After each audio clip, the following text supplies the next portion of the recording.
Hello, everyone. I'm John Higgins, contributing writer to Film and TV Now, and I'm delighted to welcome one and all to this interview special with composer Chris Roe, who is the composer of the film Blue Jean, which was released in February, and it premiered on February the 10th in the UK. And it's set in 1988, and it spotlights a closeted teacher called Jean, who's pushed to the brink when a new student threatens to expose her sexuality. Bit of background about the film. The film won the Audience Award at the 2022 Venice Film Festival and received 13 British Independent Film Award nominations, winning 4 awards, including Best Lead and Best Support Performances. About Chris himself, his previous work includes the BAFTA-winning film After Love, for which he earned an Ivor Novello nomination and won Best Original Score at Les Arcs Film Festival. He also scored Jed Mercurio's NTA award-winning series Trigger Point, and he is currently working with Hartswood Films, the makers of Sherlock, on a new 6-part horror series called Wolf for BBC One. And he's also collaborated extensively with director David Fairhead on feature documentaries, including Armstrong, Spitfire, Mission Control, and Lancaster, and has been nominated for Music and Sound Awards for these projects over 3 consecutive years. And today we're going to be talking a little bit more about the art of composing and collaboration. So that's why I want to start, Chris. Chris, warm welcome to you. Thank you for having me. Hi, John. Thanks. So I'm always fascinated because I've been a soundtrack fan for years. I mean, with James Horner, John Williams. I mean, my library of records at time, and I actually listened to a few of these old soundtracks from some of the great things. So when you're approached to do a project, I mean, how do you decide themes for the work? Yeah, I think I always try and get on board as early as possible for whatever projects I'm doing because I really like the process before they even start shooting, of getting the script and thinking of the story as a whole in my imagination. So not seeing any footage, not even kind of knowing who the actors are yet, but just thinking of the story and um, trying to kind of find a concept into the project from the start. So, for example, with Trigger Point, um, the very first ideas that I had, I think I'd read some of the script, but I was thinking about the idea of it's all about the bomb explosives team, and called Expo team in London, and they obviously their day to day life is dealing with wires and like, do you cut the blue one or the red one, or and kind of that idea of I really got thinking about that how the wires are kind of life and death, and it was such a big part of their world. And so I just kind of then got me thinking about all the different types of wires and strings that I could record around the studio and trying to kind of find a unique sound for that project. And it's the kind of thing that you don't, as an audience member, I don't think it's hidden deep in there. It's, as much as anything, it's a way for me into the project, but I always try and find a unique sound, I think, to get me fired up and to get going into the project. Mm-hmm. And where, I mean, you're standing at, I mean, do you compose, what's your primary instrument for composition? Is it guitar? Is it piano? Is it, synthesizer? I mean, what do you Mm. start off with? So yeah, I mean, piano is my main instrument. That's what I was kind of trained in. Yeah, I also play string instruments, but only for myself. You wouldn't want to hear. Well, I mean, I do feature sometimes on my stuff, but lots of takes. But I mean, the piano is a great instrument because to compose with, because everything's there in front of you and you kind of get a bird's eye view of it. So um, I certainly used to. I think when I first started composing, it was all at the piano. Um, and then when I was into more like orchestral music and writing contemporary classical music when I was training, it's all, they really encourage you to kind of get away from the piano because and get onto paper because it's much more free and you're kind of using your imagination more rather than just, the problem with the piano is that your hands fall into the same patterns that you're used to. Hmm. So I mean, nowadays, writing for film and TV, it's usually in front of the computer. I try a lot of the time it's great to get away from it and you get your best ideas. I've got tons of voice notes of just, I wouldn't, I take them to my grave. I would never, never share them, but they're, just you might get a little idea when you're walking along somewhere and just kind of sing it into the phone, look like a crazy person uh, walking along the pavement. But I mean, like 99% of my time is sat in front of a keyboard that with access to all of these different sample libraries and so yeah, I guess it's that you've got your whole world at your fingertips then. So um but I also really like experimenting with audio more and more, just kind of taking a clip of a recording of something and mangling it through lots of different processes and so actually kind of not actually even touching a key on the keyboard, but just going straight into audio. Sometimes that's a fun way into the project. Hmm. Now, I was watching When Worlds Collide, a 1951 film, and one thing I've noticed, Lee Stevens has these his music really dominates the action. I mean, if you watch certain sequences, and what I've noticed is that in recent years, there tends to be choice by some directors to kind of say, well, we're not going to have music here. We're going to we pick our specific moments when we want to do it. I mean, when you're in the spotting session, when you're actually sitting down with the director and they've got their final cuts, I mean, how instinctive are you to say, well, maybe that's not where music should be? I mean, do you find that when you've composed X number of minutes for a project that you kind of say, well, actually, I like this bit, but where would you sort of advise directors to be silent on their work to sort of enhance the power of the piece?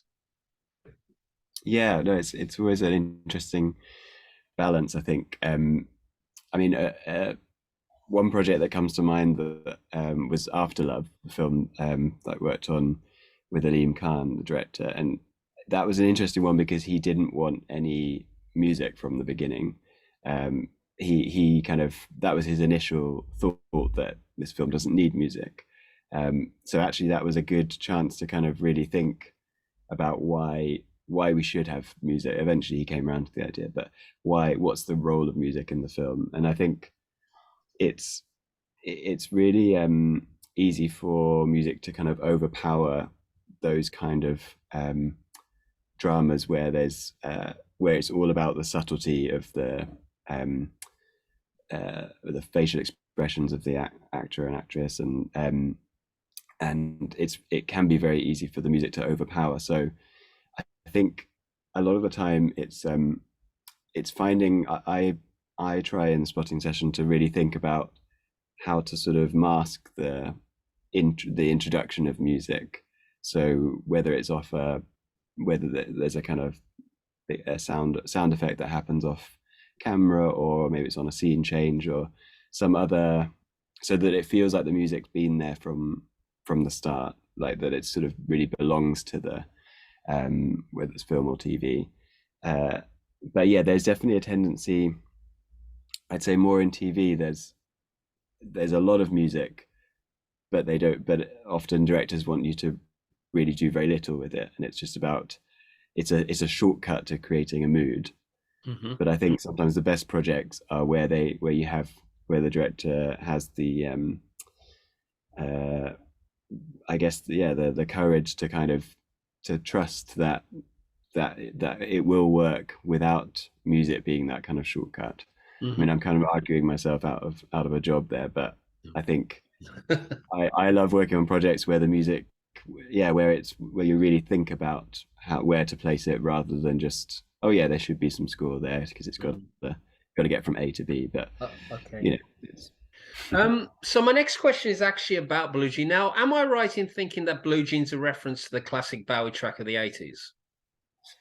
I think there's yes, but actually Georgia was asked this in a Q&A and she didn't want to say what the real reason was. I think she kind of enjoys the fact that there's lots of different connotations to it. I mean, one of the thoughts that I had when I was that Jean, when she leads this double life and goes to the kind of nightclubs,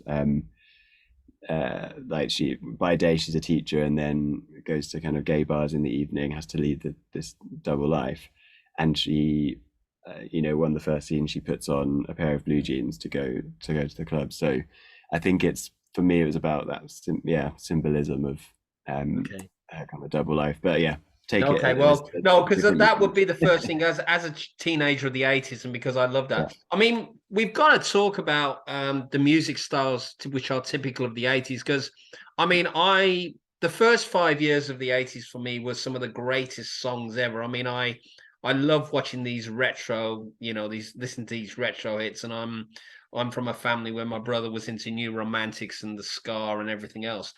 So in terms of what your own inspirations were from that decade, I mean, what sort of, where did you draw on the most to create the score that felt authentic of the time period and distinctive to Blue Jean, I should say? Mm. Yeah, there's some great tracks in the film, like Melodies of Love and Music and Lights, and they kind of, they're used in a very certain way, I think, representing one side of Gene's life. And so with the score, we did want to make it feel different from the commercial tracks, rather than sort of, I think when you're listening to it, hopefully you're kind of aware of whether it's score or whether it's, if you really think about it. But it had to sort of, so it had to be different but also have a crossover point. And so yeah, I mean, I love more and more kind of working with synths and vintage synths of the era and stuff. And I've got Moog and Prophet 6 kind of replica synth, which it's what's great about those instruments is that you get some kind of imperfections in the sound, and they're not too clean, which you might expect from a synth. So I think there's definitely some kind of synth textures in there, and kind of bedded in with the more kind of piano strings sound of the score. But I think, yeah, there really are some great tracks in the film. So it's kind of, I didn't want to try and replicate them or kind of live up to them too much, because there's nothing you can do your best to kind of get back into, but there's something about the way it was recorded and tape, and it's hard to be a complete replica of it, I think, and do it justice. Okay. And you're working with renowned British saxophone player Amy Green to create a more restrained sax sound that emulates the inability of the character to express who she is. I mean, let's talk a little bit about the people you work with directly. I mean, do you prefer to work with an orchestra, or do you prefer to work with a group of people that you can, where you're working with maybe a 6-piece or an 8-piece? I mean, and tell us a bit more about actually what Amy Green brought to the table. Yeah, I mean, more and more I love working with soloists on projects or small groups, because uh, you know we're always working with sample libraries, but I find that the closer in that you get to instruments, so being able to record really close mic'd for that, to again, it's that kind of the imperfections of the sound, even though they're great players, you get infinitely more detail in that way. And also you get the personality. I think it's certain orchestras do have their own kind of spirit and life, but I think it's much easier to, it's certainly in a session working with a soloist or a quartet, you can talk directly to players, and you're not worried so much about the huge expense of and every minute costing X amount of money and having to get through it. You can really explore and try things out, and so yeah, I love working with players like that. And Amy, specifically for this project, I mean, we have worked together a lot. We went to the Royal College of Music together, and I used to write, when I was kind of writing more contemporary classical, like really experimental concert pieces. Amy's just such an incredible player. You can just put anything in front of her, and she just um, can play it. It's amazing. But for what I loved about Amy's sound is that it's not what you traditionally think of for the saxophone. It's a very classical sound, and I think that's the way they're taught there, and it's just Amy's kind of um, unique sound really for that. And they uh, Amy's because the saxophone has all this kind of baggage of being a jazz instrument and about freedom of expression and improvisation. I thought taking that kind of symbol, but played in quite a classical way. I mean, a lot of people have heard the soundtrack and thought, oh, what is that instrument? It's sometimes hard to, because it's quite distant as well. You might think it's sometimes even a synth or a clarinet, or because Amy has this very pure sound, and so it's representing Jean's the way that she's had to kind of repress her freedom of she's not allowed to be free in who she is. And so by the end of the film, the saxophone kind of comes out more, and with more kind of much faster passages, and more what you'd think of with a jazz saxophone. But at the beginning, it's very pure and kind of distant and restrained. So and that's the kind of thing you get. Another saxophonist wouldn't be able to do that. So that's why I love working with individual players like that. Mm-hmm. I mean, the interesting thing is when I think of the saxophone, I think of David Sanborn's work with Eric Clapton and the late Michael Kamen on Lethal Weapon, because there's an interesting thing that the way that was used in that film was that it was used as in a comedic way. It was used as a punctuation of action and stuff. So it's interesting that it's given me an interesting perception of what the saxophone is. I mean, we all look at instruments, and like you said in your answer there, that when I think of the National Philharmonic or the London Symphony or the Los Angeles, I hear these things, and they all have their interesting textures and identities. I wanted to talk a little bit about how your remote collaboration with director Georgia Oakley, because I understand that you were given, there was emotions that she wanted to feel, but also to give you the freedom to explore how to achieve those. So when a director comes, following a little bit on from what we were talking about earlier about finding these themes and all that, how does a director, for example, what is their musicality compared to, you're a trained composer, you've trained. I mean, do you sense that directors have a natural musical instinct, or do they have to sort of rely on the composer a bit more to get kind of express what they want to feel with the images? Yeah, I always find it better when they don't have any musical background at all, because I think it's if there's some if a director has some training, that I think you start to some of the language, if you like. I think you start to try and just speak about things in musical terms, but actually what I want is their take on, like you kind of mentioned, uh, the emotions of a character at a certain point, or the bird's eye view of the film and the arc of the film, and they're the experts in that and in telling that story. So it's up to us as composers to interpret that, and I think, and put that into music. And so Georgia was great because she had a really clear vision for, I mean, well, the film, she wrote and directed the film, and so it's really her baby, and so she knows the film inside out. So but at the same time, so she would leave working remotely, because she lives in Spain. She would send these very kind of amazing voice notes, kind of monologue, stream of consciousness kind of for each cue, which just had so much in them, and would say about the different things that her and Izzy, the editor, had tried, the different temp tracks they tried, and what had worked, what hadn't worked. And I think that was quite useful for them. That was a way of them calibrating a way in between, something that was had the right kind of tone.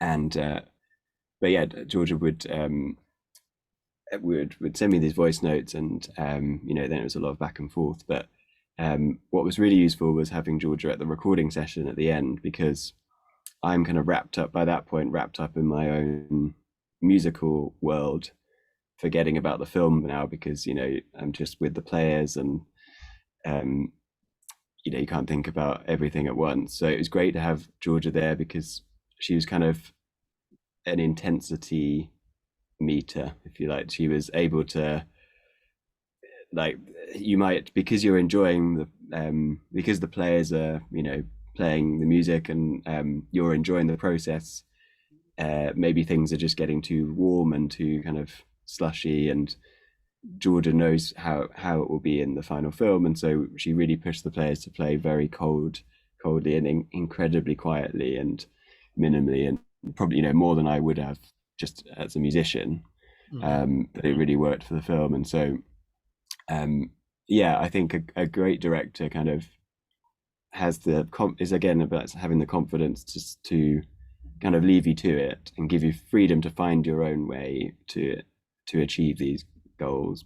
But yeah, it has a clear vision of how everything is going to fit into place, rather than kind of getting too into the details.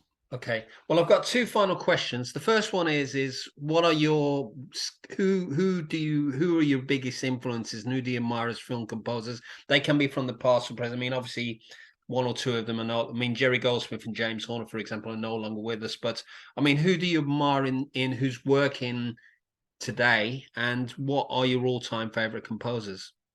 I mean, today, I really kind of admire the composers that think about the texture of the music they write as much as anything else. So Hilda Goodnadelto, I think that's how you say her name.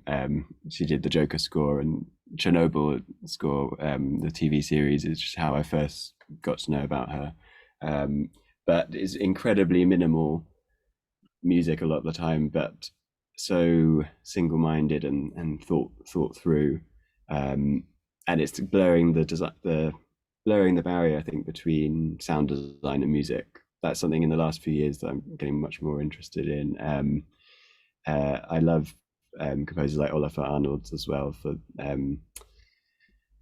again, not strictly a film composer, but I first discovered him through Broadchurch, the TV series, but more recently his score for Surface, the Apple TV series, was again, it's that purity of.